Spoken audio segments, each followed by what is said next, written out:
Okay, for lesson 1.4, we're going to be talking about distribution, and specifically with the idea of a monomial versus a polynomial. So we're going to have a monomial as the thing that's being distributed through and multiplying through, with a polynomial specifically of two terms on the inside of the parentheses here. The reason I break it down in those specific terms is because sometimes with distribution you see just a single coefficient out front, which is a monomial, but I want to get the idea of variables being involved as well. Okay, and we have two examples here, and I kind of put different pieces and different twists on each one to show two different things. So for the first one, keep order of operations in your head. We want to deal with any of this. Well, parentheses would be first, but there's nothing that can be combined. Exponents would be next, but we don't know what x is, so we can't simplify anything there. And then we would be on to multiplication or division. So we have multiplication. That's really what distribution is. That means this is going to be saved for the end. With the multiplication, I like to show distribution an arrow to each term that is being distributed to. Let's follow the shorter arrow first. I want to think about coefficients first, so 5 times 10 being 50.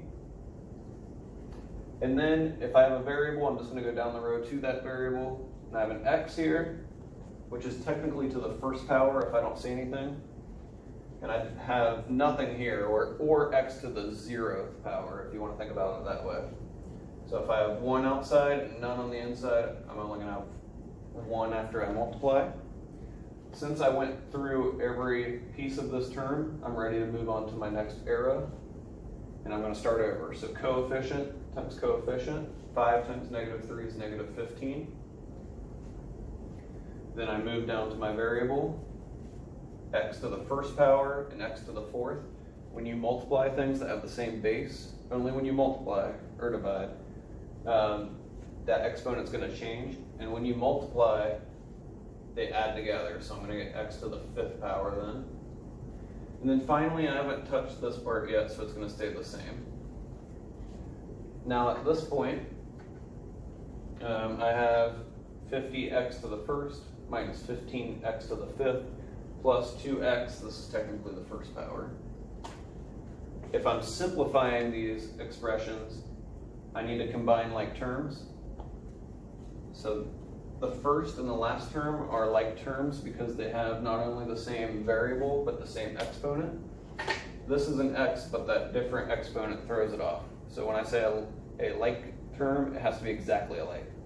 So 50, we ignore the one that's not getting combined, plus 2. 52x squared, or sorry, x to the 1st. That's actually very important. Think back to what we just did where x to the 1st and x to the 4th made x to the 5th. When you're adding and subtracting, they stay the same. And then we didn't touch this term at all, so it stays the same.